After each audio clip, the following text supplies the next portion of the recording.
Grief isn't linear. It just can't be. We're humans. I obviously never thought I'd be a new mum and losing my husband in the same breath.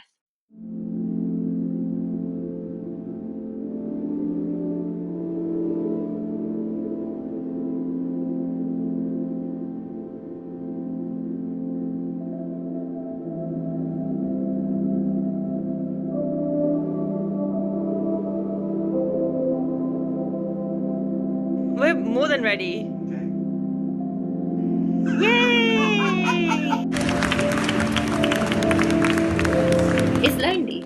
It's lonely. Like, there's not that many people our age who've been through what I've been through. I don't know how to describe it other than it's like you're trying to find sunlight, but you're using the torch on your phone to keep light alive, but it's not a substitute.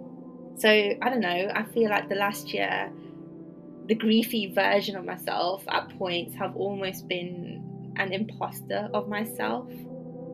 I'm trying to be the person that I used to be when Krunal was here.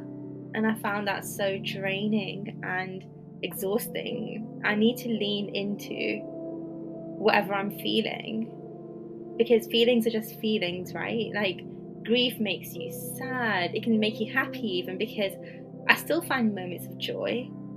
I find moments of joy with my daughter when she's laughing. I laugh, and it's pure, unfiltered joy. So I've learned in grief that sadness and joy can also coexist because it does for me. So Krunal and I met about 8.5 years ago at my friend's wedding, who was also Krunal's sister. Krunal's very loud, very energetic, and as well as being 6 foot tall, like you can't miss his presence. We began talking, and it was very normal and easy. I don't know how else to describe it. I don't think I've ever spoken to anyone and just kind of hit it off in the way that Krunal and I did. We were very quick to fall in love because it felt right. Even though Krunal and I were very different as individuals, like he loves sports, I hate sports. He loves football, I hate football. I'm a bookworm, I'm a geek, and he's none of those things. The outlook that we had on life and how we wanted to live was mutual. Right into our marriage, we always try to inspire each other and learn from one another. But don't get me wrong, like we did annoy the hell out of each other sometimes. And like our stubbornness would get in the way of arguments. We'd let them fester a little bit too long. But when we come out of it, we'd always find a way to like laugh about it and learn from it because we were like that. We wanted to get better together. There's three happiest moments because it would be the day that we had our civil marriage, which was amazing, and we got to celebrate it with our friends and family. And my dad was also there because obviously my dad passed away a couple of months before Krunal got diagnosed. The second happiest moment was when we had our Indian ceremony in Goa, where it was just me and Krunal, and we took the priest to the beach on a beach buggy. And obviously, the last happiest moment was when Thea was born last year. So, in amongst everything we had going on last year, obviously, the main highlight and happiest moment would have been when our baby girl came into this world.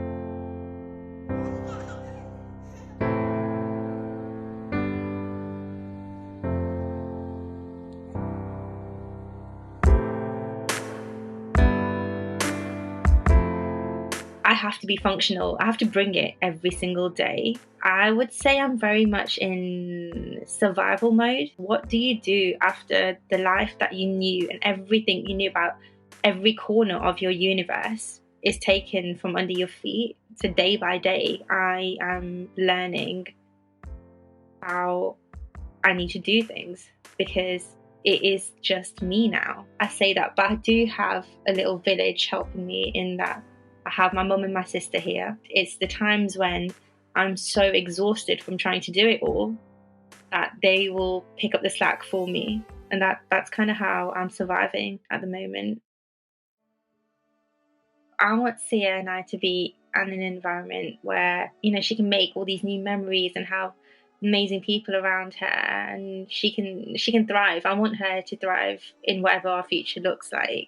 As for me, my future I see it being very much about talking about the legacy of Krunal, because that was one thing he asked me to do, was to continue writing about him and our story, because we do have such an incredible story. So I guess my future is almost dedicated to preserving that memory of him. Prioritize each other and say I love you often as you can. Show that person all the time how much you appreciate them being in your life and how much they mean to you. Here's to your 30th, and here's to you. Here's to your 30th, Krunal. And here's to you. To us. Woo!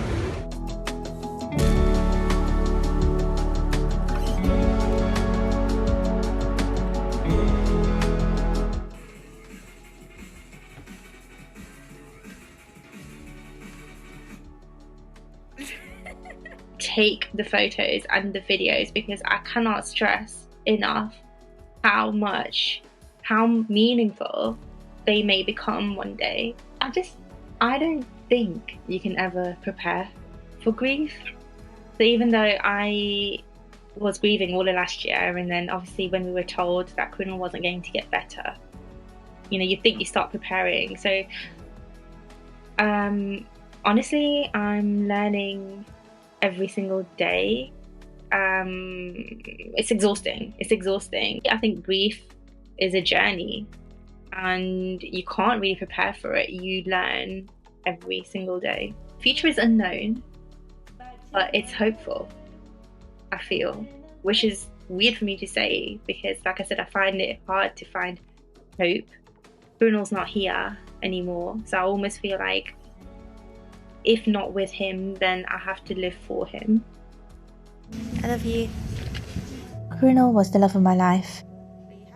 The type of love that comes along once in a lifetime. He was my home, my heart, my half. And unbelievably, even after everything that happened, I will always feel like the luckiest person in the world to be his. He made each of my dreams come true in the short time that we had together, and we experienced a love that was so immense. He made me a mother and gifted me our daughter Sia. She is his living legacy, and that is something to be so grateful for.